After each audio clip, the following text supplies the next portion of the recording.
వందనాలు పునరుద్ధరణ శుభాలు తెలియచేస్తూ ఉన్నాను. అందరూ బాగున్నారు కదండి. బాగుండాలని నిత్యము కూడా ప్రార్థిస్తూ ఉన్నాం. మా కొరకు పరిచర్య కొరకు ప్రార్థించండి. ఈ యొక్క సమయంలో ప్రార్థన ద్వారా కొడుకును ప్రారంభించుకుందాం. అందరు కళ్ళు మూసుకున్నట్లయితే ప్రార్థన చేసుకుందాం. ఈ యొక్క సమయంలో ఇంకా రావాల్సిన బిడ్డలు మార్గ మధ్యలో అనేకులు ఉన్నారు. వారు కూడా సకాలంలో వచ్చినట్లు మనందరం కూడా ప్రార్థన చేద్దాం. కొడుకు దేవునికరంగా జరిగేలాగా అన్ని విషయాల్లో ప్రభు సహాయం చేయలాగా మనకున్న సమయంలోనే కొడుకును ముగించుకుని వెళ్ళేలాగా ప్రార్థన చేసుకుందాం. కళ్ళు మూసుకున్నట్లయితే ప్రార్థన చేసుకుందాం. సకల ఆశీర్వాదములకు సర్వ సృష్టికి కారణభూతుడైన ప్రియ పరలోకపు తండ్రి, నీ శ్రేష్టమైన ఘనమైన నామనికి స్తోత్రాలు చెల్లిస్తూ ఉన్నాం.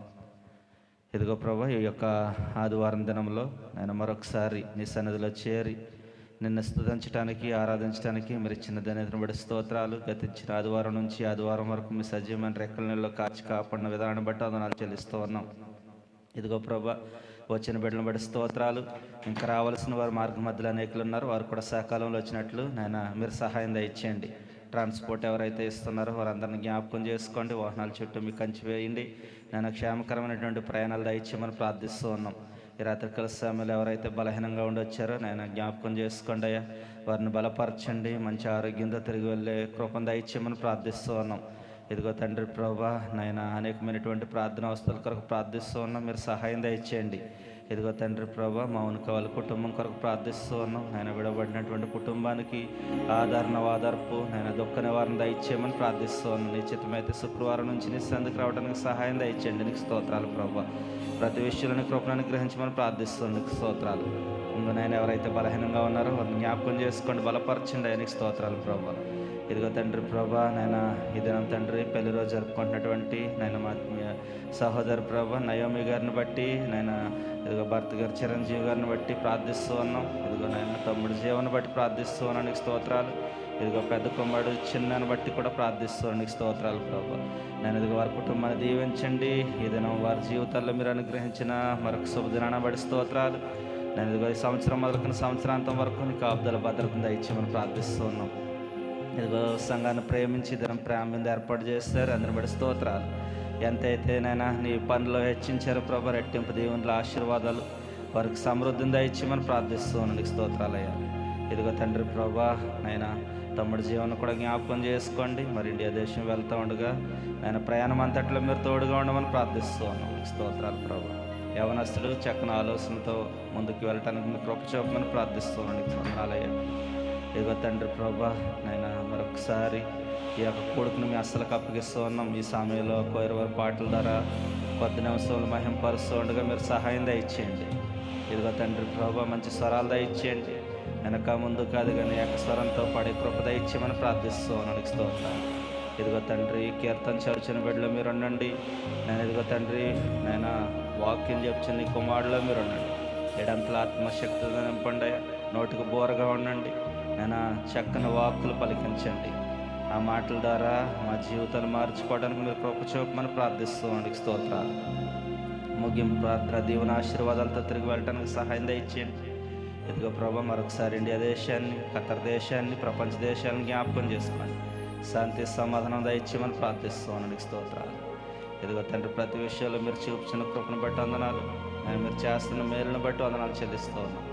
ఇదిగో నైనా మా ప్రియ పిల్లలందరూ కూడా ఎండలో పనిచేస్తూ ఉన్నారు తండ్రి. వారందరిని కూడా జ్ఞాపకం చేసుకోండి. నేను చాలా వేడి అధికంగా ఉన్నప్పటికీ నేను దేశం వచ్చి ఈ విధంగా శ్రమిస్తూ ఉన్నారంటే కేవలం నీ కృప మాత్రమే ప్రభు. నేను మీరు ఇచ్చిన కృపను బట్టి మరొకసారి స్తోత్రాలు చెల్లిస్తూ ఇదిగో తండ్రి, నేను అన్న దినాల్లో తండ్రి ఈ యొక్క పరిచర్య అభివృద్ధిలోనికి వెళ్ళటానికి అనేకలు రావడానికి సహాయం దయచేయండి. అందరూ నేను చక్కని ఐక్యతలో మందిరాన్ని ఇంకా అభివృద్ధిలోకి నడిపించడానికి చక్కని ఆలోచనలు దయచేయమని ప్రార్థిస్తున్నాను. ఇదిగో తండ్రి, నీ చిత్తమైతే అందరూ మేలు చేయడానికే సహాయం దయచేయండి. ఎవరు కూడా కీడుని తలపెట్టకూడదు ప్రభు. వాటి మన కృపను ప్రతి ఒక్కరికి దయచేయమని ఈ రాత్రికాల సమయంలో మరొకసారి పనులు లేని బిడ్డల కొరకు ప్రార్థిస్తున్నాను. ఇదిగో పనులు లేక చాలామంది ఉన్నారు ప్రభా. వారందరినీ జ్ఞాపకం చేసుకోండి. మంచి పనులు దొరకడానికి నీ కృపను అనుగ్రహించమని ప్రార్థిస్తున్నాను. స్తోత్రాలు. ఇంటి దగ్గర ఉన్నటువంటి కుటుంబాలను కూడా దీవించి ఆశీర్వదించమని నీ కృపలో భద్రపరుస్తున్నాను. కొడుకుని మీ అస్సలకు అప్పగిస్తూ ఉండగా నీకు తోడుగా ఉండి చక్కగా ఈ కార్యక్రమం అంతా జరగడానికి సహాయం దయచేయండి. ఈ ప్రాంగణంలో ఎన్ని ఆరాధనలు జరుగుతూ ఉన్నాయో అవన్నీ కూడా నీ మహిమార్థమై జరగటానికి నీ కృప చూపు. యేసయ్య పరిశుద్ధ నామములో ప్రార్థించి వేడుకుంటున్నాం పరమ తండ్రి, ఆమేన్. ఈ యొక్క సమయంలో కొద్ది నిమిషాలు పాటల ద్వారా దేవుడి నామను మహింపర్దాం. ఈ సమయంలో కోరి వారు వచ్చినట్లయితే పాటల ద్వారా ఆయన నామను మహింపర్దాం.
యేసుని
క్షణముండాలేనయ్యా.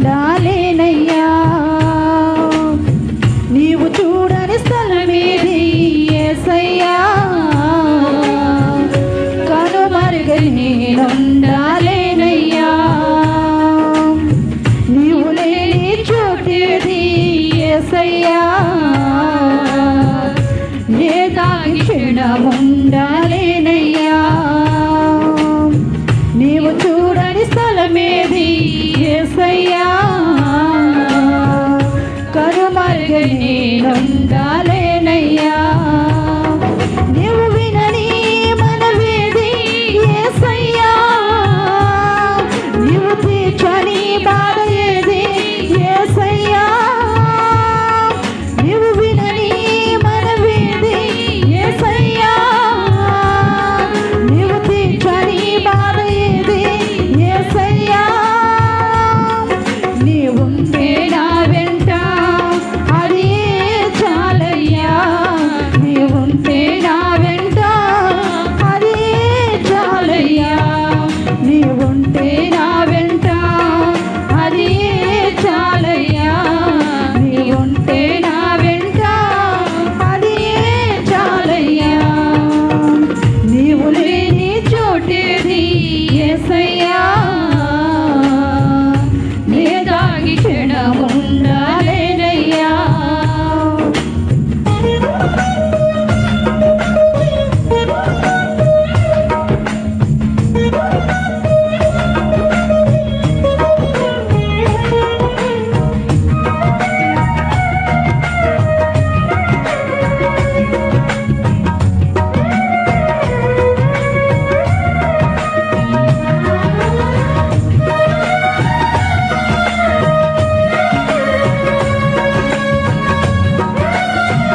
అందరి నుంచి ఉన్నట్లయితే ఆరాధన చేసుకుందాం.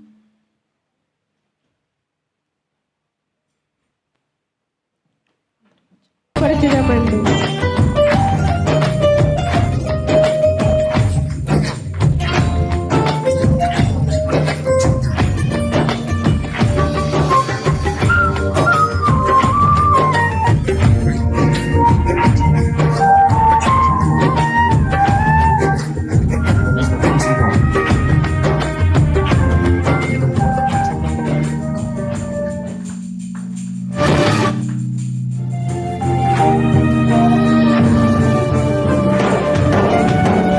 నీతో గడిపే ప్రతి క్షణము ఆనంద బాష్పాలు ఆగమయ్యా.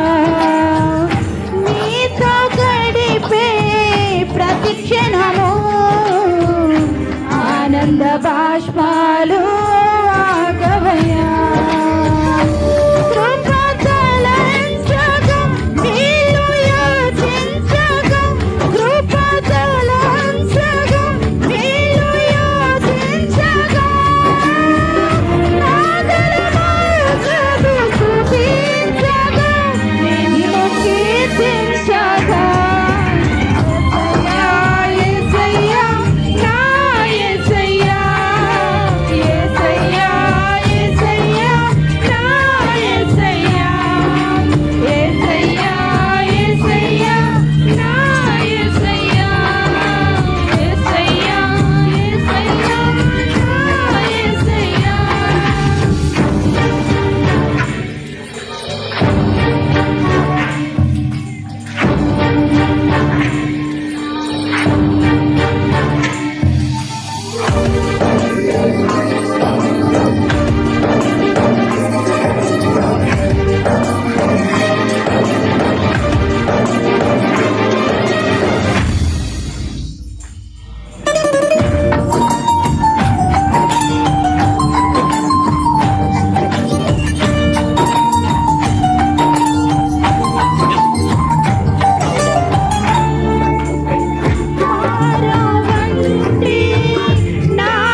యేసయ్యా నా యేసయ్యా యేసయ్యా యేసయ్యా నా యేసయ్యా యేసయ్యా యేసయ్యా నా యేసయ్యా నీతో గడిపే ప్రతి క్షణము ఆనంద బాష్పాలు ఆగవయ్యా నీతో గడిపే ప్రతి క్షణము ఆనంద బాష్పాలు ఆగవయ్యా కృపతలంచగా మేలు యోచించగా కృపతలంచగా మేలు యోచించగా నాగలమాగదు స్తుతించగా నిన్ను కీర్తించగా యేసయ్యా యేసయ్యా నా యేసయ్యా యేసయ్యా యేసయ్యా నా యేసయ్యా యేసయ్యా యేసయ్యా నా యేసయ్యా యేసయ్యా యేసయ్యా నా యేసయ్యా యేసయ్యా యేసయ్యా యేసయ్యా యేసయ్యా నా యేసయ్యా యేసయ్యా యేసయ్యా నా యేసయ్యా యేసయ్యా యేసయ్యా నా యేసయ్యా యేసయ్యా యేసయ్యా నా యేసయ్యా యేసయ్యా యేసయ్యా నా యేసయ్యా యేసయ్యా యేసయ్యా నా యేసయ్యా యేసయ్యా యేసయ్యా నా యేసయ్యా నీతో గడిపే ప్రతి క్షణము ఆనంద బాష్పాలు ఆగవయ్యా నీతో గడిపే ప్రతి క్షణము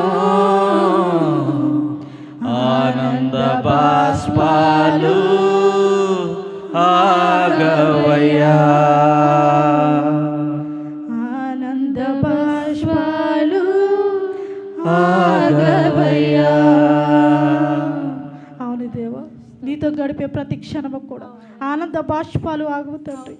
ఎంతమంది దేవా నీరు ప్రభు ప్రతి ఒక్క హృదయంతో అడుగుచున్నారు తండ్రి. అవును దేవా, నీ సన్నిధిలో సంతోషం సమాధానం ఉన్నది తండ్రి. మారాలంటే జీవితాన్ని మధురముగా మార్చిన వాడు నీవే తండ్రి. ఎవరున్నారయ్యా తండ్రి మా కొరకు ప్రభువా? తండ్రి నీవే మా కొరకు ఈ లోకానికి వచ్చిన వాడు, నీ తప్ప ఈ లోకంలో ఎవరు లేరయ్యా.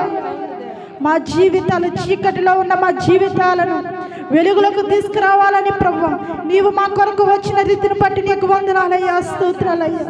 ప్రతి ఒక్క బిడ్డ కూడా నీతో గడపాలి తండ్రి, నీతో గడపాలి దేవా. నీకు వందనాలు స్తోత్రాలు ప్రభువా. నీ కృపలో ప్రతి బిడ్డ వర్తిల్లాలి తండ్రి. నీకు వందనాలు స్తోత్రాలు దేవా. పరిశుద్ధుడా నీకు వందనాలు తండ్రి. ఎందుకని ప్రభువా నీ బిడ్డలు ప్రభువా నిర్లక్ష్యంతో నీ సన్నిధికి రాలేకపోయారో మాకు తెలియదు, కానీ ప్రభువా నువ్వు మాట్లాడే దేవుడు తండ్రి, మాట్లాడిచ్చే దేవుడు తండ్రి. నీకు వందనాలు దేవా, స్తోత్రమయ్యా. దేవ వచ్చిన వారిని బట్టి ప్రభా ధన్యులమని మేము నమ్ముతున్నాము తండ్రి. నీ సన్నిధికి మేము వచ్చామంటే ప్రభువా నీ కృప చేత ప్రభా నీ ఆసక్తి చేత ప్రతి ఒక్క బిడ్డను దర్శించిన తండ్రి. నీకు వందనాలు. ఏ బిడ్డ ఏ ఆసక్తితో వచ్చి ఉన్నారో ప్రభువా హృదయ రహస్యాలు ఎరిగిన వాడు నీవే తండ్రి. తీర్చను తండ్రి, హృదయ రహస్యాలు తీర్చను దేవా. తీర్చి నేను మేలులు పొందుకుని నీ సన్నిధిలో నిలబడే భాగ్యం దయచేయను దేవా. మేలులు పొందుకున్న వారు ఎంతో మంది ప్రభా నీకు తిరుగుబాటు చేసి ఉన్నారు దేవా. మేలులు పొందుకున్న బిడ్డలు నీ సన్నిధిని విడిచి వెళ్ళిపోతున్నారు తండ్రి. దేవా జీవితం ప్రభా అటు జీవితం కాదయ్యా తండ్రి. మేలులు పొందుకున్న వారు ప్రభా కృతజ్ఞత కలిగి జీవించాలి తండ్రి. నీ సన్నిధిలో వాడబడాలి దేవా, నీ సన్నిధిలో స్తుతించుకోవాలి తండ్రి. ప్రతి బిడ్డకు దర్శించండి, ప్రతి బిడ్డకు భాగ్యం ఇచ్చింది దేవా. వచ్చిన బిడ్డలు జ్ఞాపకం చేసుకొని తండ్రి గడిచిన పునరుద్ధానం నుంచి పునరుద్ధానం వరకు మమ్మల్ని మా కుటుంబాలను దాసుల కుటుంబాలను కాచి కాపాడి భద్రపరిచిన విధానం బట్టి నీకు వందనాలు చెల్లించుకున్నాను దేవా. దేవాని క్షణము కూడా మమ్మల్ని తప్పిస్తున్నావా నీవే తండ్రి. దేవ భయంకర దినాలు దుర్దినాలు ఉన్నప్పటికీ కూడా దేవా నీ రక్షణతో ప్రభా నీ కృపతో మమ్మల్ని కాచి కాపాడుతున్న ప్రభా కోడి తన పిల్లలను ఎలా కాచుకున్నావు దేవా నీవు మమ్మల్ని కాచి కాపాడుతున్నావు తండ్రి. దేవ ఎక్కడ చూసిన భయంకరమైన పరిస్థితులే తండ్రి, ఎటు చూసిన భయంకరమైన పరిస్థితులే తండ్రి. ఏమిచ్చిన రుణం తీర్చుకోగలవు తండ్రి. నీవిచ్చిన కృపను బట్టి, నీవిచ్చిన ధన్యాన్ని బట్టి, నీవిచ్చిన ఆయుష్కాలను బట్టి ప్రభువా నీకేమిచ్చినా కూడా మేము రుణం తీర్చుకోలేము తండ్రి. దేవ మా హృదయాలు మేము పరిశుద్ధపరచుకోవడం నీ సహాయం దయచేయండి. ప్రతి బిడ్డ కూడా పరిశుద్ధంగా నా ప్రభా జీవించడం నీ సహాయం దయచేయండి తండ్రి. వ్యర్థమైన లోకంలో ప్రాకులాడుతున్నారు తండ్రి. ప్రసంగి గారు చెప్పినట్టు ప్రభు ఇలా సూర్యుని కింద అంత కూడా వ్యర్థమే తండ్రి. వ్యర్థమని గ్రహించక దాని కొరకే ప్రభు పరిగెడుతున్నారు తండ్రి. స్తోత్రమయ్యా స్తోత్రం. నీ సన్నిధికి దూరం అయిపోతున్నారయ్యా, నీ సన్నిధిని విడిచి తిరుగులాడుతున్నారయ్యా తండ్రి. పరిశుద్ధడానికి వందనాలు, మహిమోన్నతుడానికి వందనాలు ప్రభు. వచ్చిన ప్రతి బిడ్డని జ్ఞాపకం చేసుకొని, ఆ బిడ్డల కుటుంబాన్ని జ్ఞాపకం చేసుకొని, ఇచ్చిన బిడ్డలు జ్ఞాపకం చేసుకుని దేవానికి వందనాలు స్తోత్రాలు. పని పాటలు చేస్తున్న బిడ్డలకు పని పాటల్లో మీరు తోడు నడిపించుకోండి. పని పాటలు లేని బిడ్డలకు పనులు దాయిచ్చేయమని అడుగుతున్నాను దేవ. ఇంతవరకు ప్రభు పాటలని నేను మహిమపరిచాము కనపరిచామని మేము నమ్ముతున్నాము తండ్రి. ఇదిగో ప్రభు ఎక్కడైతే ఇద్దరు ముగ్గురు కూడిన నామని స్మరిస్తారో అక్కడ నేను ఉంటానని సెలవిచ్చావు తండ్రి. మా మధ్య నీవు ఉన్నావు తండ్రి. మా ప్రార్థనలు మీరు ఆలకిస్తున్నారు తండ్రి. మా ఆరాధన మీరు చూస్తున్నారు తండ్రి. దేవా ఏ బిడ్డనైతే ప్రభు ఎలా పెట్టుకుని ప్రభు మాకు తండ్రి నీ విప్పైన ప్రభు వాక్యం వినిపింప చేస్తున్నావో ఆ బిడ్డకు ప్రభు నోటికి బూరై మీరు సహాయం దాయిచ్చేయండి. దేవుని సిలువ చాటును మరుగుపరచుకోండి తండ్రి. మాకు ఈరోజు కావలసిన వర్తమానాన్ని మాకు దాయిచ్చేయండి. మా హృదయాలు ఇంకా మార్చుకోలేక ఉన్నామేమో, మార్చుకోవడానికి నీ వాక్యం ద్వారా ప్రభా సరి చేసుకుని ప్రభా ఉదక స్నానం చేయడం మీ సహాయం దాయిచ్చేయండి దేవా. జరగబోయే ప్రతి కార్యక్రమంలో మీరు తోడు నడిపించుకోండి దేవానికి సహాయం దాయిచ్చేయండి. ఆది నుంచి అంతవరకు ప్రభా మీరు అధ్యక్షులుగా ఉండి నడిపించుకుంటారని ప్రభు అయిన యేసుక్రీస్తు నామములో అడిగి బతిమాలుకుంటున్నాం పరమ తండ్రి. ఆమేన్.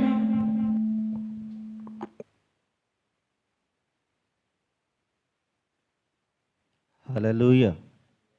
ఇంతవరకు కూడా పాటల ద్వారా ఆయన నామాన్ని మహింపరిచిన దాన్ని బట్టి ప్రభుని మహింపరుస్తూ ఉన్నాను. ఈ యొక్క సమయంలో కీర్తన భాగం చదువుకుందాం. మన మధ్యలో ఉన్నటువంటి సహోదరు నరసింహరావు గారు వచ్చినట్లయితే కీర్తన భాగం చదువుకుందాం. అందరు లేచి నిలబడండి.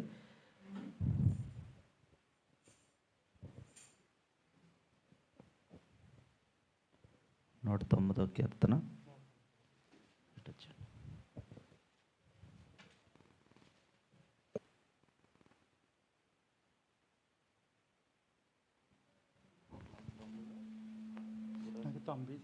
దైవ సేవలకు వందనాలు.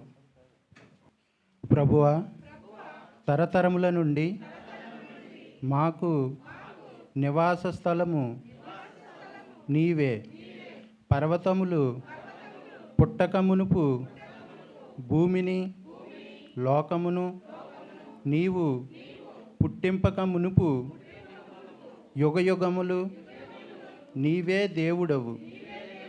నీవు మనుష్యులను మట్టికి మార్చుచున్నావు.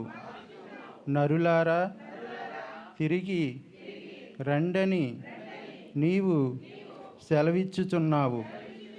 నీ దృష్టికి 1000 సంవత్సరములు గతించిన నిన్నటి వలె నున్నవి. రాత్రి అందలి యొక్క జాము వలె నున్నవి. వరద చేత నైనట్టు నీవు వారిని పారగొట్టి వేయగా వారు నిద్రింతురు. ప్రొద్దున వారు పచ్చగడ్డి వలె చిగురింతురు. ప్రొద్దున అది మొలచి చిగురించును. సాయంకాలమున అది కోయబడి వాడబారును.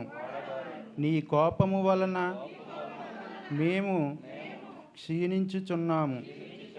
నీ ఉగ్రతను బట్టి దిగులు పడుచున్నాము.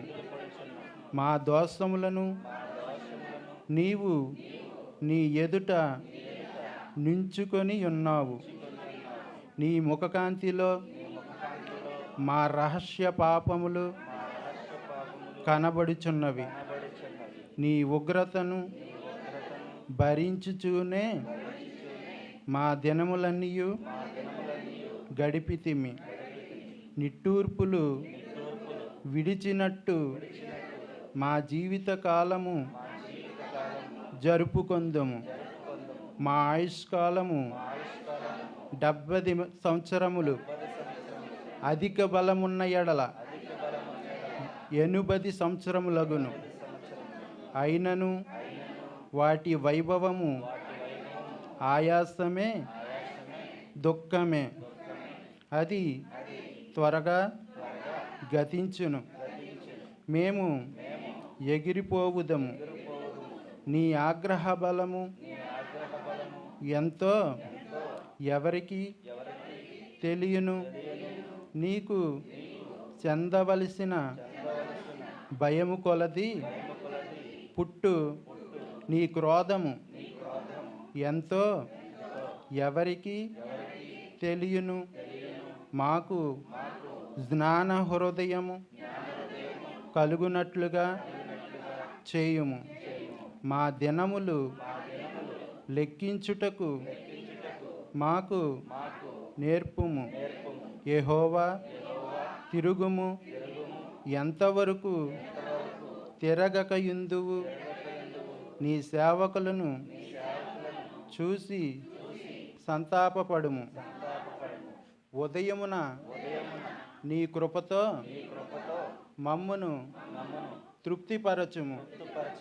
అప్పుడు మేము మా దినములన్నీ ఉత్సహించి సంతోషించెదము. నీవు మమ్మును శ్రమపరచిన దినముల కొలది మేము కీడనుభవించిన ఏళ్ల కొలది మమ్మును సంతోషపరచుము. నీ సేవకులకు నీ కార్యము కనపరచుము. వారి కుమారులకు నీ ప్రభావము చూపింపుము. మా దేవుడైన యెహోవా ప్రసన్నత మా మీద నుండును గాక. మా చేతి పనిని మాకు స్థిరపరచుము.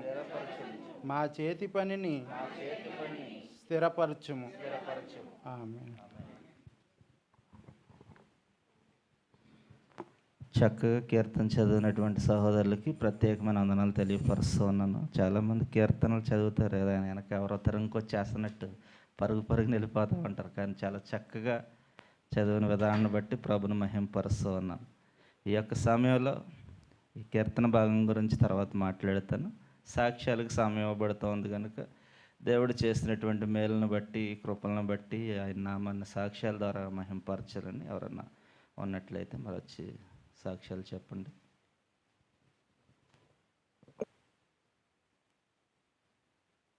ఎవరంటారండి?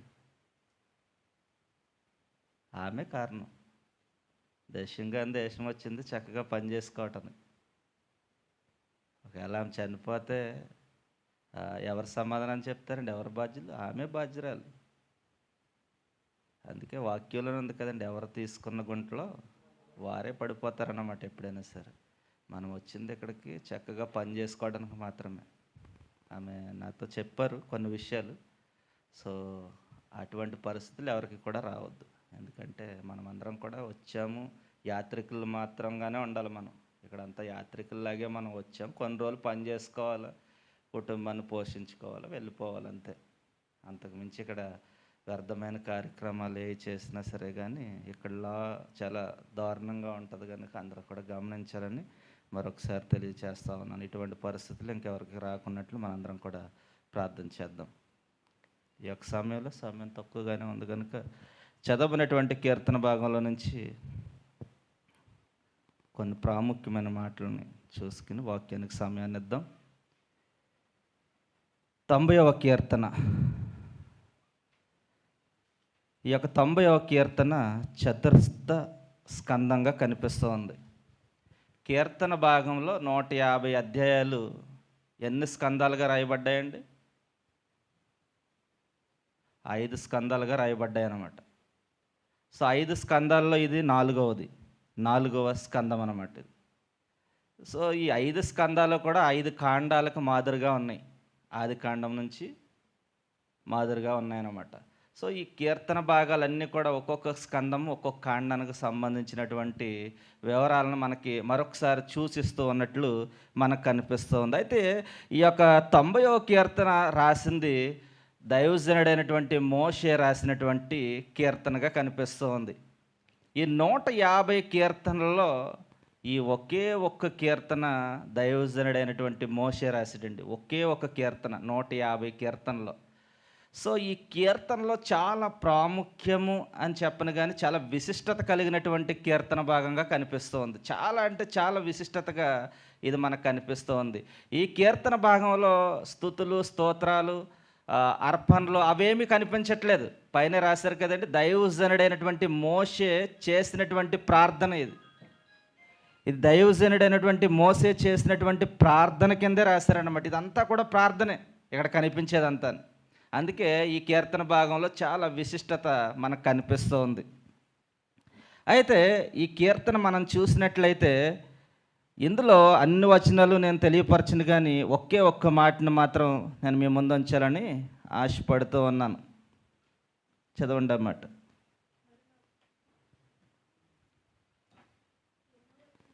మా ఆయుష్కాలము 70 సంవత్సరములు, అధిక బలమున్న ఎడల 80 సంవత్సరములగును. అయినను వాటి వైభవము ఆయాసమే దుఃఖమే, అది త్వరగా గతించును, మేము ఎగిరిపోదుము. ఈ భక్తుడైనటువంటి దైవజనుడైనటువంటి మోసే ప్రార్థన చేస్తూ మన ఆయుష్కాలం కొరకు తెలియపరుస్తూ ఉన్నాడు. మామూలుగా అయితే దేవుడు ఆయుష్కాలం అనేది రాశారండి పరిశుద్ధమైన గ్రంథంలో. ఎక్కడైనా సరే పరిశుద్ధమైన గ్రంథం ప్రారంభం నుంచి ఆఖరి వరకు మన ఆయుష్కాలము ఎంతవరకు అని ఎక్కడైనా రాశారా? ఎక్కడ రాయలేదండి. ఇదే మొట్టమొదటిగా రాయటం. దైవజనుడు మోషే రాసినటువంటి మాట ఇది. ఈ ఒక్క దిక్కునే మనకు కనిపిస్తూ ఉంది. మన ఆయుష్ 75 సంవత్సరాలు, అధిక బలం ఉంటే 80 సంవత్సరాలు. అయినా సరే ఆయాసం దుఃఖమే దాంట్లో. అయితే దేవుడు మనకేమి ఆయుష్కాలాన్ని ఏమి రాయలేదండి. ఆయన యుగయుగాలను జీవించండి అన్నాడు. ఆదామును తయారు చేసి ఆయనకి నీ వయసు ఇంతవరకునే అని చెప్పారండి ఎక్కడైనా? ఎక్కడ చెప్పలేదు. ఎన్ని సంవత్సరాలు బతికాడండి ఆదాము? చెప్పాల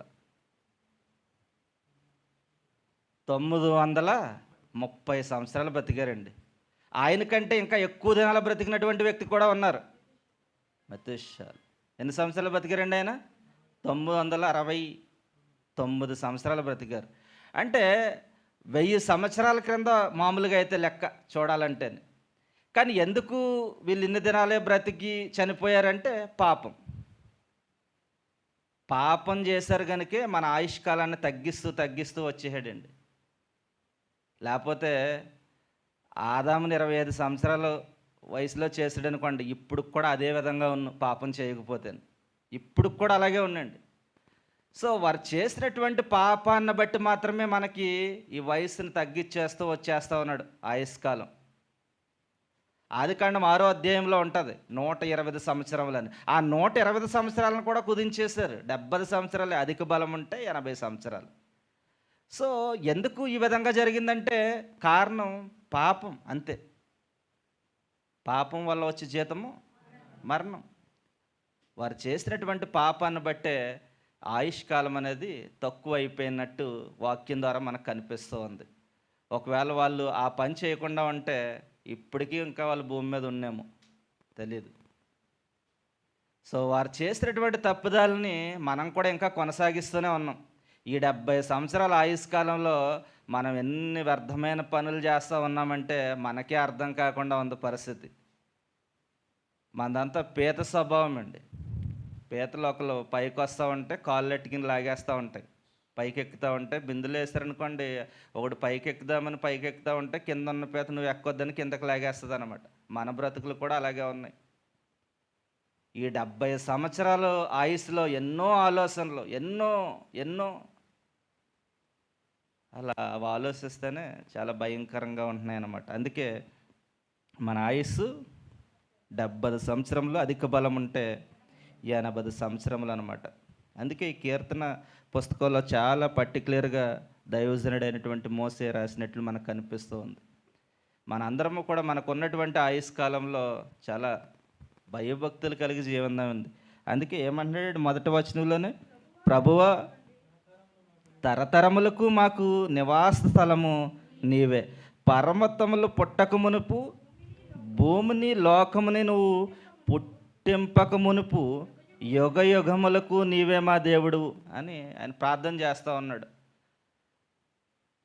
మనం కూడా ఆ విధంగా ప్రార్థన చేయాలండి. యుగ యుగాలకు ఆయనే మన దేవుడు.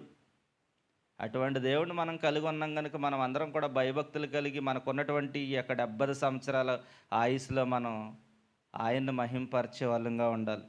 అనేకమైనటువంటి వర్తమానాలు ఇని కూడా మనం దారి తప్పుతూ ఉన్నాం. అందుకే పాటలు కూడా చాలా ఉన్నాయి.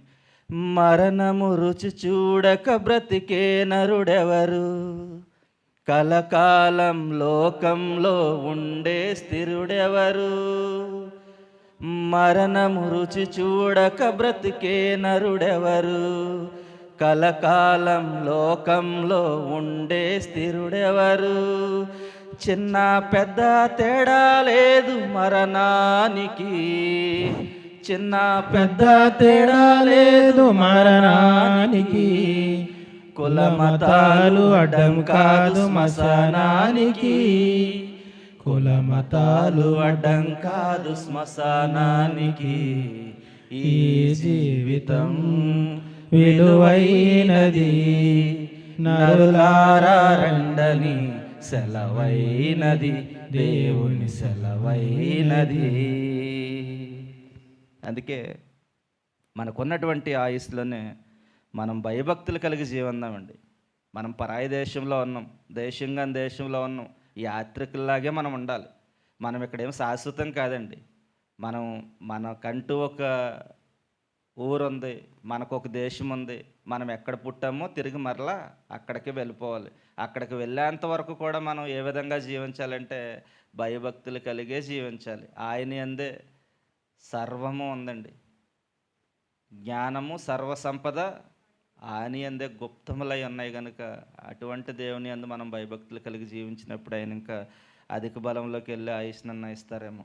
ఆయన కొరకు వాక్యం కొరకు మనం కనిపెట్టుకుని ఉందాం. ఆయన ఇచ్చే దేవుని ఆశీర్వాదాలు పొందుకుందాం. ఆమేన్.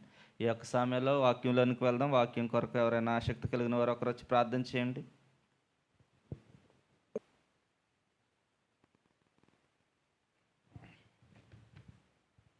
దేవునామ స్తోత్రం. కూడి వచ్చిన మీ అందరికీ వందనాలు. తలలు వంచి ప్రార్థించుకుందాం. మనం మిక్కిలిగా ప్రేమిస్తున్న మా కన్న తండ్రి, మీ స్తోత్రాలు. రోజులు, వారాలు, నెలలు, సంవత్సరం అంతయు కాచి కాపాడి మీ అదృశ్యకల చాటున భద్రపరిచినందుకు మీ స్తోత్రం దేవా. నిన్ను స్తుతించడానికి, గణపరచడానికి, ఆరాధించడానికి, కీర్తించడానికి తండ్రి, సంఘముతో నిన్ను స్తుతించడానికి ఈ మంచి ధన్యతను మా అందరికీ ఇచ్చినందుకు మీకు స్తోత్రం దేవా. మేమేమై ఉన్నామో నీ కృపలనై ఉన్నాం తండ్రి. మాకిచ్చినవన్నీ మీరే ప్రభ.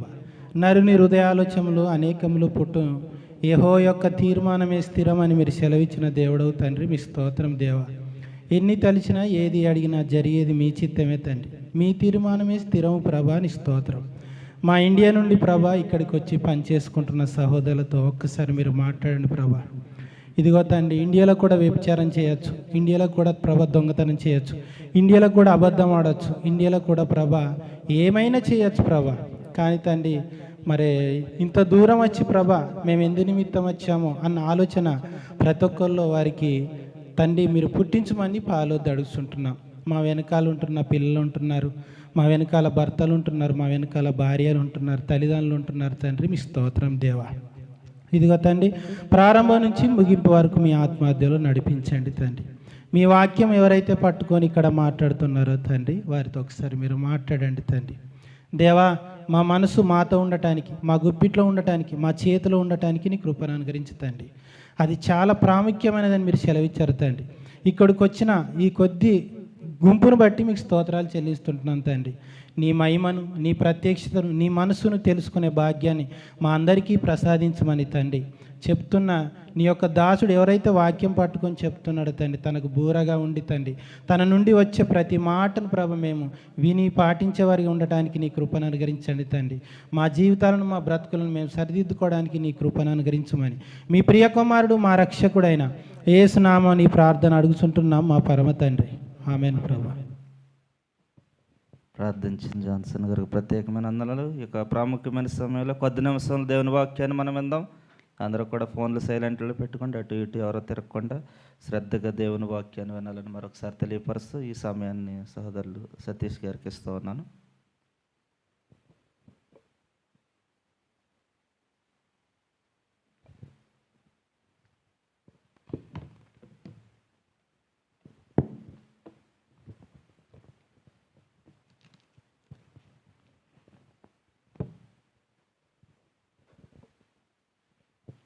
హల్లెలూయా. దేవునికి మహిమ కలుగును గాక. కూడి వచ్చిన మీ అందరికీ కూడా ప్రత్యేక వందనాలు తెలియజేస్తూ, సంఘ కాపరికి శైలజమ్మ గారికి నా ప్రత్యేక వందనాలు. మరొకసారి దేవుడు నన్ను ఇక్కడ నిలబెట్టినందుకు కృతజ్ఞతాస్తుతులు చెల్లిస్తున్నాను. మరొకసారి రాజకుమార్ అన్న నన్ను ఎంతగానో ప్రోత్సహించి మరి దేవునిలో నడిపిస్తున్నాడు.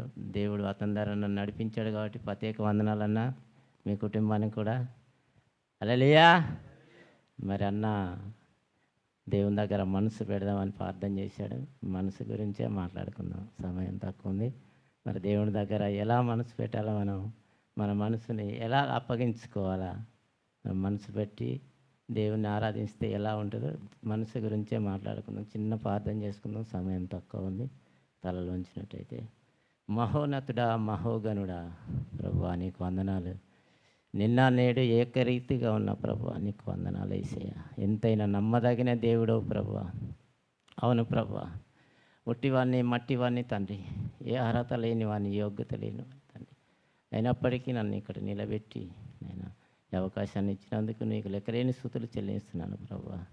అయ్యా, మీ సిలువ సాటున మరుగుపరుచుకొని మీరే మాట్లాడమని, మీ పరిశుద్ధాత్మ నుంచి మాట్లాడమని మిమ్మల్ని అడుగుతున్నాను ప్రభువా.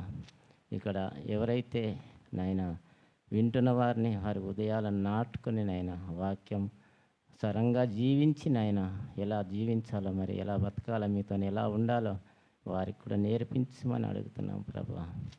తండ్రి, మరి ఇంకా రాలేకుండా ఉండవారికి మీరు అవకాశాన్ని ఇప్పించండి నాయన. ఇంకెందరో మరి నశించిపోతున్నారు, వారికి కూడా మీరు సాయం చేయమని, తేజమేడు కుటుంబాన్ని అందరినీ దీవించి ఆశీర్వదించమని, మమ్మల్ని కూడా జ్ఞాపకం చేసుకోమని మా ప్రభు అయిన యేసుక్రీస్తు నామములో అడుగు వేడుకుంటున్నాం తండ్రి. ఆమేన్. హల్లెలూయా, హల్లెలూయా. మనసు గురించే మాట్లాడదాం. ఈ దేవునితోని మరి మనస్సు పెట్టి ఉంటే దేవుడు మనతో ఎలా ఉంటాడో మరి ఒక వాక్యం చదువుకొని 1 కొరింథీయులు 3వ అధ్యాయం 8వ వచనం నుంచి చదవండి. 1 కొరింథీయులు. నాటువాడును నీళ్లు పోయివాడును ఒకటే, ప్రతివాడు తను చేసిన కష్టము కొలది జీతం పుచ్చుకొనను. మేము దేవుని జత పనివారమై ఉన్నాము. మేము దేవుని వ్యవసాయమును, దేవుని గృహమై ఉన్నారు. చదవం 15 దాకా చదవమ్మా, చదవం.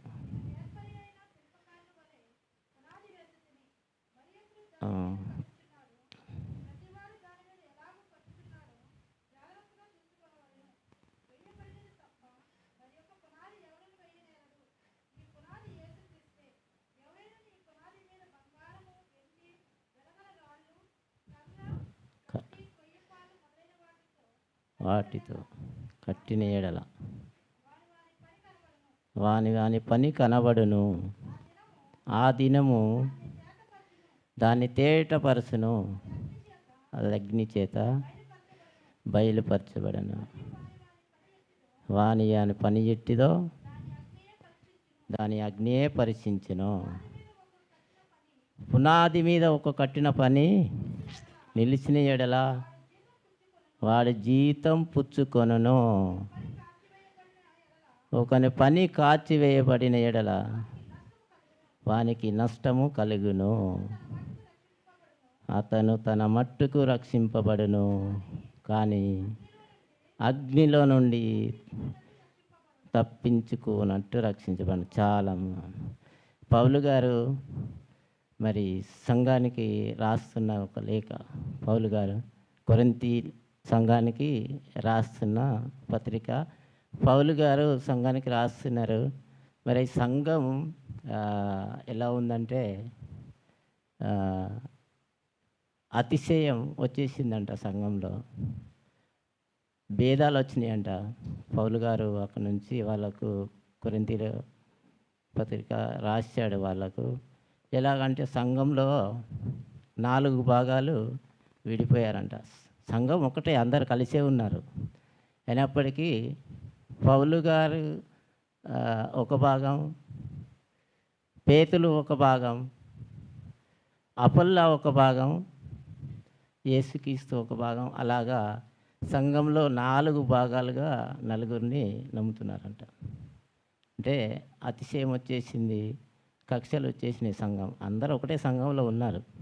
అయినప్పటికీ ఎవరికి వారే, నేను పౌలు బాచి, నేను పేతులు బాచి, నేను అపొల్ల బాచి, నేనేమో యేసుక్రీస్తు బ్యాచి అని వాళ్ళే అనుకుంటున్నారంట. అప్పుడు పౌలు గారు అంటున్నారంట, ఆయన దేహము నా దేహం అయితే ఇక్కడ ఉంది, కానీ నా మనసు అంతా ఆయనకు తెలిసిపోయిందంట అక్కడ. అంటే దేవునితో ఉన్నవారికి దర్శనం ద్వారా ఎలాగైనా ఆయన దేహం అక్కడ ఉందంట, కానీ ఆయన మనసు అంతా కొరింథీ సంఘం మీద ఉందంట. అప్పుడు ఆయన తెలిసి వారికి ఆ లేఖ రాస్తున్నాడంట. ఆయన మనసు ఎక్కడుందంట? సంఘం పైన. వాళ్ళకు హెచ్చరిస్తూ రాస్తున్నాడు, మంచి చెప్తూ రాస్తున్నాడు పౌలు గారు. నా దేహం ఇక్కడే ఉంది, కానీ 1 కొరింథీయులు 5వ అధ్యాయం 3 చదవండి ఒకసారి. అందులో నేను దేహ విషయమై దూరంగా ఉన్నాను, ఆత్మ విషయమై సమీపంగా ఉంది. మీతో కూడా ఉండినట్టుగానే ఇట్టి కార్యము ఇలాగు చేసిన వాని గురించి ఇదివరకే తీర్పు తీర్చి ఉన్నాడంట. అంటే ఆయన దేహం అక్కడే ఉందంట, ఆత్మ సంఘంలో ఉందంట, ఆయనకు కనిపిస్తుందంట. అందుకే తీర్పు ముందే తీర్చాడంట. ఆయన సంఘంలో ఎవరేం చేస్తున్నారో తీర్పు ముందే తీర్చేశాడంట పౌలు గారు. అయినప్పటికీ మరి ఆయన దేహం ఎవరితో ఉందండి? సంఘంతోనే ఉంది కదా. అలాగే ఒక ఎలీషా దగ్గర గేయాజీ ఒక శిష్యుడు ఉండేవాడు. ఎలీషా దగ్గర గేయాజీ అనే ఒక శిష్యుడు ఉండేవాడంట. అప్పుడు నైమాన్ పారిపోతుండే, అతను వెనక వెళ్ళి కావలసిన దుస్తుల బట్టలు అన్నీ తీసుకొని వచ్చి, ధనం కూడా అన్నీ, ఇంకా అది రాజులు 2వ గ్రంథం 21 నుంచి 27 వరకు ఉంటే చదువుకోండి, ఇప్పుడు వద్దు, సమయం లేదు. తీసుకొని వచ్చి అక్కడ పెట్టేసి ఉన్నాడంట. ఎలీషా అడుగుతున్నాడంట, గేయాజీ ఎక్కడికి వెళ్ళామంటే, అయ్యా నేను ఎక్కడికి వెళ్ళలేదు. ఎలీషా అంటుండంట, నేను నా దేహం, నా మనస్సు, నా ఆత్మ నీతో వచ్చింది కనుక, నీతో ఎంబడించింది, నువ్వు ఎక్కడికి వెళ్ళావో నాకు తెలుసు అని చెప్తున్నాడు గేయాజ్తో. అంటే ఆత్మ ఎక్కడుందంట? గేయాజ్ ఎంబడుందంట. అంటే గేయాజ్ అనుకున్నాడు, మరి ప్రభు ఎవరు చూస్తలేరు అనుకున్నాడు. మరి నేను చేస్తున్నా లోపల కూర్చొని ఆయన ప్రార్థన చేస్తూ దేవుడితోని, అంటే దేవుడితోని మనసు పెట్టిన వారికి దేవుడు అన్నీ బయలుపరుస్తాడంట. బయలుపరుస్తాడా? ఖచ్చితంగా బయలుపరుస్తాడు.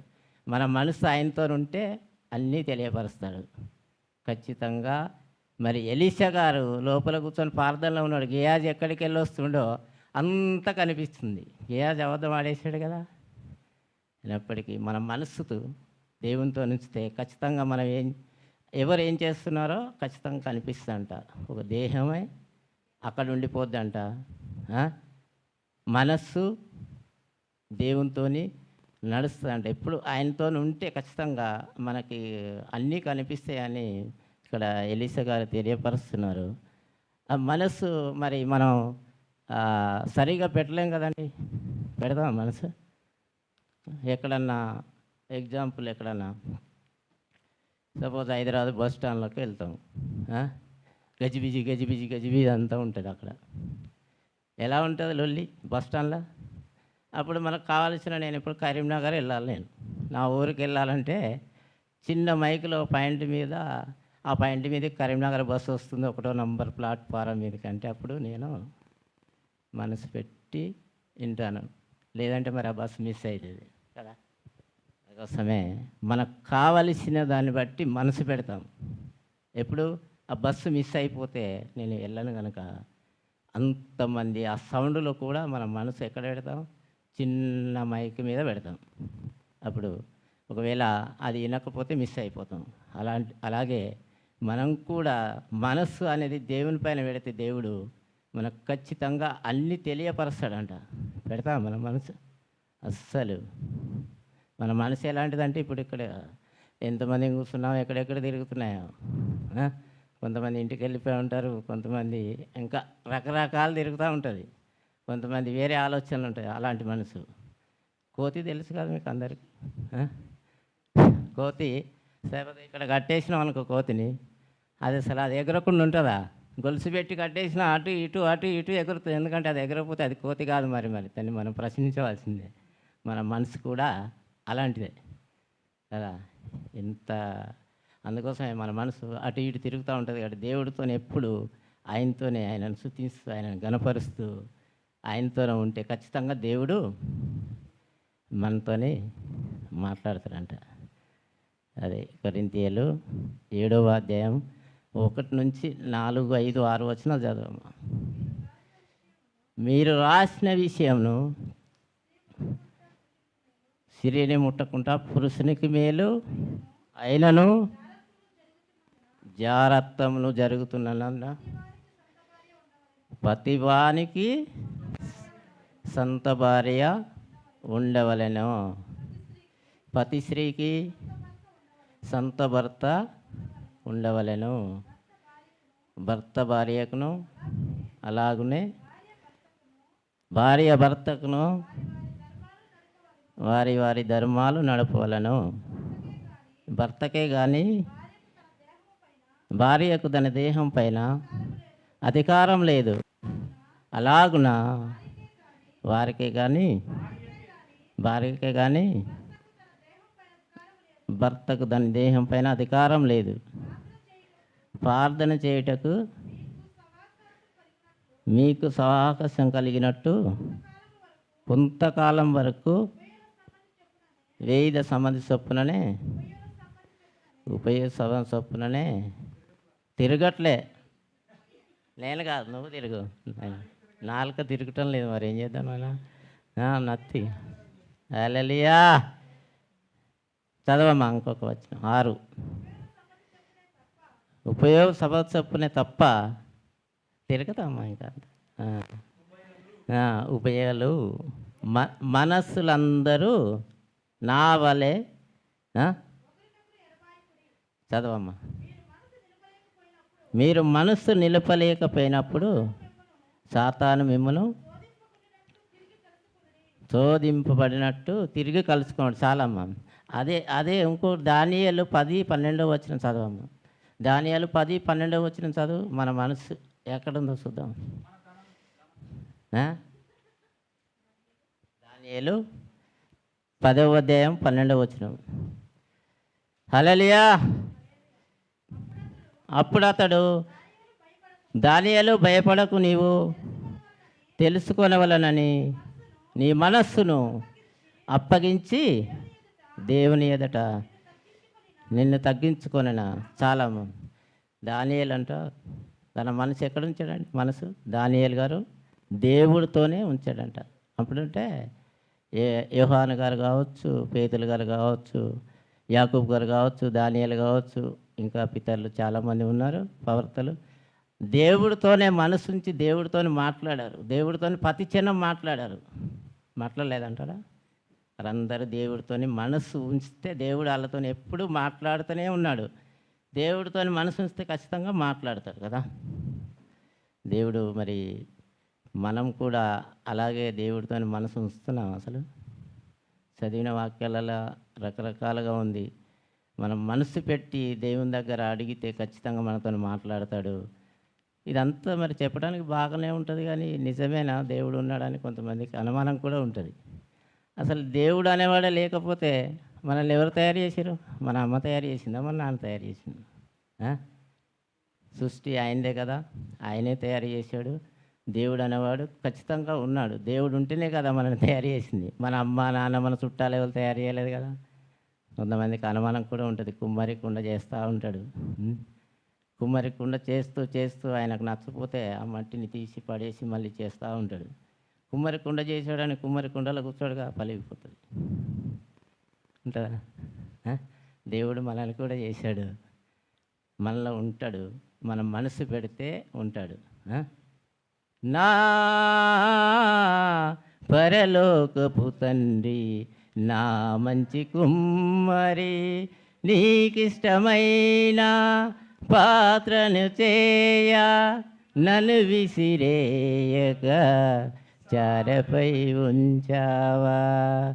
జ్యోతిమయుడా నా ప్రాణప్రియుడా, స్తుతిమహిమలు నీకే.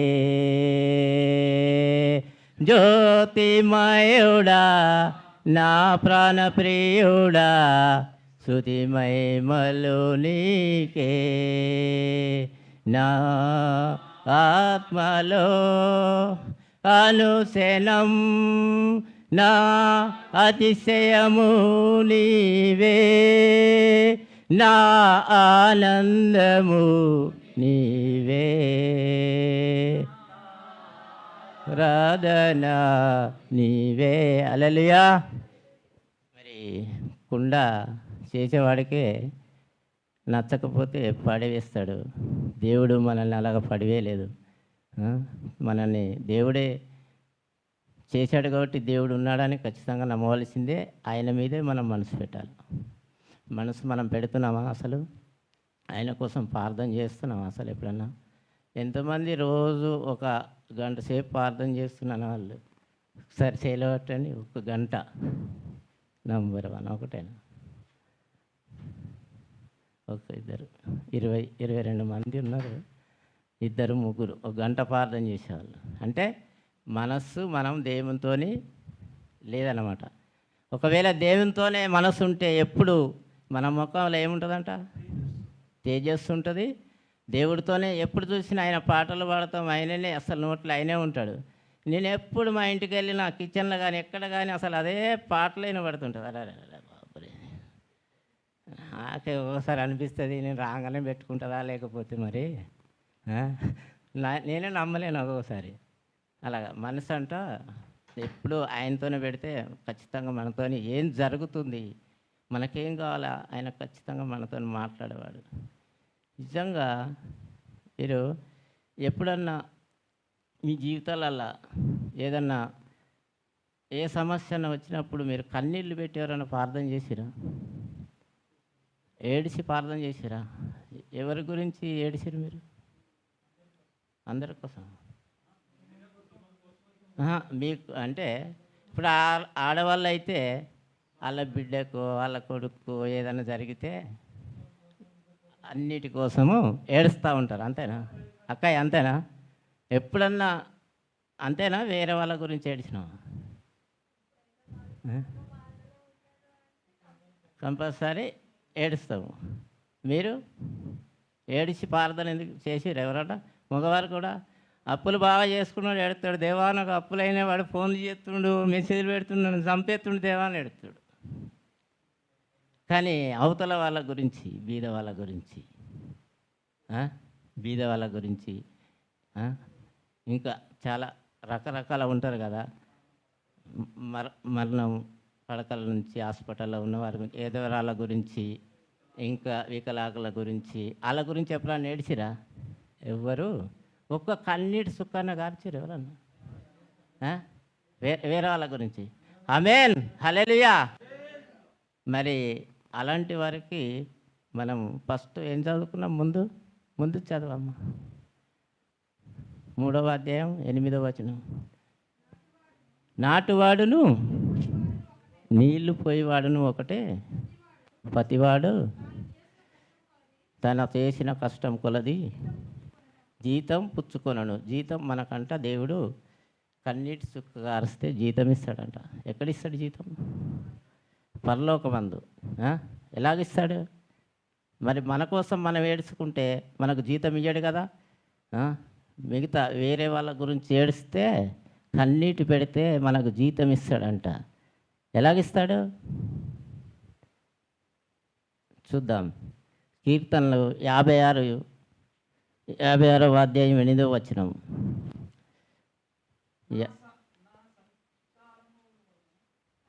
హల్లెలూయా. గుంపు కూడి ఉందురు నా ప్రాణము ఏది నాయనా? నా కన్నీళ్ళు నీ బుడ్డిలో ఉంచబడి ఉన్నాయి, అవి నీ కవిలలో కనబడును కదా. నేను మొరపెట్టే దినమున నా శత్రువులు వెనుకకు తిరుగుతారు. ఆపం. కన్నీళ్ళు ఎక్కడున్నాయంట? బుడ్డిలో. మనం అవతల వారి కోసం ఏడిచి దుఃఖపడితే, దేవునితో మనసు పెట్టి ఏడిస్తే మనకు బుడ్డిలో అంటే కన్నీళ్ళు అప్పుడు ఆ దైవజనుడు రాస్తే అమ్మేనంటే ఇప్పుడు బైబిల్లోకి వచ్చేసినాయి అంట. రాయబడ్డాయి కదా మన కన్నీళ్ళు. దానికి జీతము మన కష్టం కొలది. ఫస్ట్ది కష్టం కొలది జీతం పుచ్చుకున్నాం. అదే దేవుడు మనకు పరలోకమందు మనం ఏడిచి ప్రార్థన చేసినా, వేరే వాళ్ళకు సాయం చేసినా, వేరే వాళ్ళ గురించి ఎంత చేసినా కానీ మనకు కష్టం కొద్దీ జీతం ఎక్కడిస్తాడంట? ఇక్కడ ఇస్తారా? ఇక్కడ మీ కుటుంబం కోసం ఇప్పుడు ఇక్కడ ఉన్న వాళ్ళందరూ కుటుంబాల కోసమే వచ్చారు. నేను కూడా అందులో ఎందుకు వచ్చాను? నా కుటుంబాన్ని కాపాడుకోవడానికి వచ్చాను. కుటుంబం కోసమే నేను పని చేసి చాలా ప్రయాసపడతాం. మీరందరూ కూడా పని చేస్తారు. కానీ మనకు జీతం మన కుటుంబము ఎప్పుడు ఇస్తారు? కష్టపడి మనం వాళ్ళకు పెళ్ళిళ్ళు చేసి అన్నీ చేసి ఉన్నంత స్థానంలో ఉంచినాక తర్వాత కొంతమంది 70% ముసలివారైనాక తీసుకుపోయి ఎక్కడెక్కడ వదిలేస్తారు అన్నీ. అదే జీతం. కొద్ది మంది మాత్రమే వాళ్ళకు ప్రేమ దొరుకుతుంది. అదే పిల్లలు ఇచ్చే జీతం. కానీ మనకు దేవుడిచ్చే జీతం ఏది? మనం దేవుడి కోసం పని చేస్తే ఏమిస్తాడంట? జీతం. ప్రకటన గ్రంథం 22:12 అధ్యాయం చదవండి. ఇదిగో నేను త్వరగా వచ్చుతున్నాను. చదువు నేను. ప్రకటన గ్రంథం 22. ఇదిగో నేను త్వరగా వచ్చుతున్నాను, వాని క్రియల చొప్పున ప్రతివానికి ఇచ్చుటకు నేను సిద్ధపరిచిన జీతం నా యొద్ద ఉంది. ఆమేన్. హల్లెలూయా. చూడు, ఆయన జీతం ఎక్కడ ఉంచాడంట? ప్రతివాని కోసం, ఆయన గురించి పనిచేసేవాడి గురించి. మన కుటుంబం కొరకు కాదు. అంటే మన కుటుంబం కొరకు చేయొద్దని నేను చెప్తలేను. ఖచ్చితంగా మన కుటుంబం కొరకు పని చేయాలా, దేవుడి కొరకు పని చేయాలా. మరి మనం ఒకవేళ దేవుణ్ణి వదిలేసి మన కుటుంబం కొరకు పని చేస్తే మన పిల్లలు ఇచ్చేది ఏంది? Very good. హల్లెలూయా. అదే ఇస్తారు చాలామంది, 70%. లేకపోతే ఇంకా మూర్ఖులైతే చంపేసిన వాళ్ళు ఉన్నారు, పానంతో కూడా పాతిపెట్టిన వాళ్ళు ఉన్నారు తల్లిదండ్రులు కదా. విన్నారు కదా. మరి అది జీతం. మన కుటుంబం కోసం పనిచేస్తే, దేవుడి కోసం పనిచేస్తే ఏమి ఇస్తాడంట? మనకు పరలోకంలో జీతం ఇస్తాడంట. మనం అందరం కూడా మరి దేవుడి కోసం పనిచేస్తున్నామా? మనసు పెడుతున్నామా? ఇక్కడికి వచ్చిన వారం కావచ్చు, ఇంకెవరైనా కావచ్చు, దేవుడి కోసం మనసు పెట్టి పనిచేస్తే ఆయన ఖచ్చితంగా జీతం ఇచ్చేవాడు. పౌలు గారు మరి అలాగే సంఘాన్ని హెచ్చరించి, పౌలు గారి పత్రికలు మీరు అన్నీ చదవండి. ఫస్ట్ అందరినీ ఎంత మంచిగా పోగొడుతూ ఉంటాడు, తర్వాత వెళ్తూ ఉంటే గద్దిస్తూ ఉంటాడు. అంటే రకరకాలుగా ఉంటాయి ఆయన. ఫస్ట్ అందరినీ పొగుడుతూ ఉంటాడు ఆయన పౌలు గారు, ఆ సంఘానికి రాస్తున్నాడు. మరి ఆ సంఘము అలా ఉంది కాబట్టి పౌలు గారు అక్కడ ఉండి ఆయనకు తెలిసింది, పత్రిక రాశాడు. సంఘం 4 భాగాలు, ఒక భాగమేమో పౌలు గారిదంట, అంటే సంఘంలో ఉన్నవారే అనుకుంటున్నారంట, ఒక భాగం ఆ సంఘస్థులు మాట్లాడుకుంటారు, ఒక భాగం ఏమో పౌలుని నమ్ముతున్నారు. నేను పేతులు వాడను, నేను అపొల్ల వాడను, నేను క్రీస్తు వాడను అని అనుకుంటున్నారు. కొద్దిమంది ఏమో ఇది ఏది కాదు, మేమైతే దేవుణ్ణి నమ్ముతామని అంటున్నారు. నమ్మాలి దేవుణ్ణి, మరి ఫస్ట్ స్థానంలో ఆయన్నే ఉంచాలి కదా. తర్వాత మరి సంఘంలో ఉన్నవారు పెద్దలు కావచ్చు, దైవజనులు కావచ్చు, వాళ్ళని సుతం గౌరవించాలి. మన సంఘం దేవునికి పరిచయం చేసింది ఎవరండి? ఎవరు చేస్తారు మన దేవునికి పరిచయం? ఎవరో ఒక ద్వారా వస్తాం, తర్వాత దైవజనులే మనకు ముందు ఉంటారు కాబట్టి వాళ్ళని గౌరవించాలా లేదా? దేవుణ్ణే ఫస్ట్ స్థానంలో పెట్టాలా. కానీ ఆ సంఘం ఆ రీతిగా మాట్లాడుకుంటుందని పౌలు గారు ఆ సంఘాన్ని హెచ్చరించి మాట్లాడుతున్నారు. మనం చేసే పనిని బట్టి దేవుని దగ్గర మనకు జీతం పరలోకమందు ఏర్పాటు చేస్తారంట. మళ్ళీ చదవం ఇప్పటిది 22:10-12.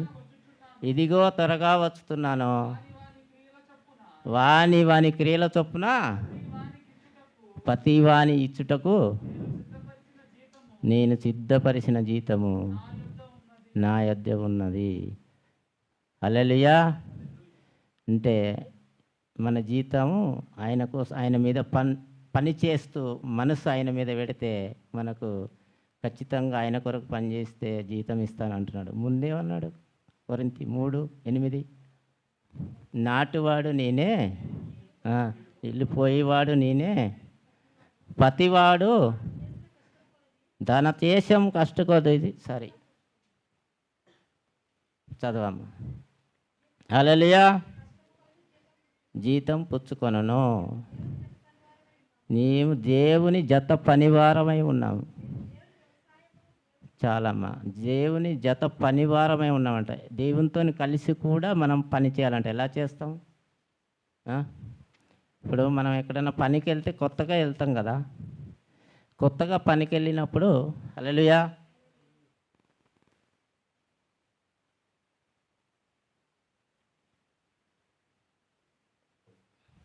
హల్లెలూయా క్షమించాలి.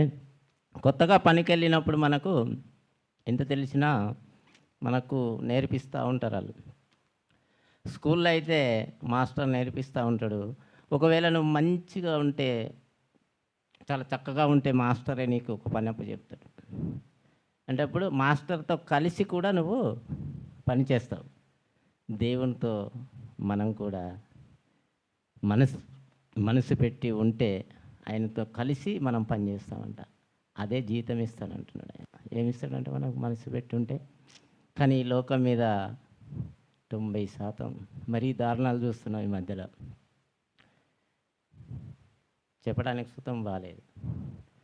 వచ్చి వారి పని చేసుకోకుండా వ్యర్థమైన పనులు చేసుకుంటూ, ఇంటికాడ ఒక రీతి, ఇక్కడ ఒక రీతి, చాలా మార్గం. ఇందాక సిస్టర్ సాక్ష్యం చెప్పింది. ఎందుకండి అయ్యాన్ని వచ్చింది ఎవరి కోసం? కుటుంబం కోసం. కుటుంబం కోసం పని చేసుకోవాలా, దేవుడికి దగ్గరగా ఉండాలా, దేవుడి మీద మనసు పెట్టాలా, దేవుడు పని చేయాలా, మన కుటుంబం కోసం పని చేసుకోవాలి. కానీ ఇవన్నీ ఎందుకండి అవసరం? అలాంటి వాళ్ళని దేవుడు ఆశీర్వదిస్తాడా? ఆశీర్వదించడు కదా. మరి వ్యర్థమైన పనులు చేసుకుంటూ దేవుడి దగ్గరికి వచ్చిన టైం అంతా వేస్ట్. 2 గంటలైంది మనం వచ్చి, టైం అంతా వేస్ట్ కదా. ఏమో ప్రయోజనం లేదు. ఒకవేళ దేవుడితోని మనసు పెట్టి సావాసం చేస్తే, ఆయనతోనే కలిసి ఉంటే ఖచ్చితంగా ఆయన మనకు కావాల్సినవి అన్నీ ఇస్తాడు కూడా, మనతో మాట్లాడతాడు. ఎప్పుడన్నా నాతో దేవుడు ఇలాగా మాట్లాడాడు అన్నవాళ్ళు కొంచెం ఫెయిల్ అవ్వటండి. సూటిగా ఎప్పుడు మనసు పెట్టి మనం ఉంటే ఆయనతో మనకు ఖచ్చితంగా ఏదో విధంగా చూపిస్తూ ఉంటాడంట. చూపిస్తాడా? ఏ సచ్చా పూజాజీ జూట్ నయ్యే మాట్లాడా ఖచ్చితంగా దేవుడు మనతోనే మాట్లాడతాడు. కాయ్ నిజంగా సచ్ బాత్ కర్రే. ఆయనతో మనసు పెట్టండి, మాట్లాడండి, అనుదినం ఆయనను స్తుతించండి. మీకు కావలసినవి అని ఇవ్వకపోతే ఖచ్చితంగా తిరిగి మళ్ళీ నన్ను అడగవచ్చు, ఎందుకంటే దానికి నేనే సాక్ష్యం. దేవుడు నేను అడిగిన రీతిలో నేను కరెక్ట్గానే అడిగాను, అన్నీ ఇచ్చేశాడు. ఇంకా ఇవ్వవలసినవి కొద్దిగా ఉన్నాయి, అది కూడా శుక్రవారం చెప్తా, సమయం లేదు కాబట్టి. ఇచ్చేశాడు కూడా, స్టార్ట్ చేశాడు ఇంకా పెద్దవి, అవి కూడా చెప్తానా. దేవుడు ఖచ్చితంగా మనసు పెట్టి అడిగితే, నిజంగా ఆయన దగ్గర యథార్థంగా ఉంటే ఆయన ఖచ్చితంగా అన్నీ ఇస్తాడు. మనం ఏది చేయకుండా వారమంతా అటు ఇటు కోతిలాగా తిరిగి వచ్చి సన్నిధిలో కూర్చుంటే మనసు పెట్టకుండా మనకేం ఇస్తాడండి? ఇస్తాడా అక్కయ్య? ఇవ్వడు కదా. అందుకోసం నేనేమంటున్నానంటే, దయచేసి ఎవరు కూడా బాధపడకూడదు. మన దేవుని దగ్గర మనసు పెట్టి ఆయన దగ్గర అడిగితే, ఆయనతోనే నిజంగా ఆరాధిస్తే మనకు కావాల్సినవి అన్నీ ఆయన ఇస్తాడని నేను ఖచ్చితంగా నమ్ముతున్నాను. ఈ కొద్ది మాటలు మరి సమయం లేదు కాబట్టి దేవుడు దీవించి ఆశీర్వదించిన గాక. ఆమేన్. ఈ సమయాన్ని మరి సంకాపరి గారికి అప్పగిస్తాం.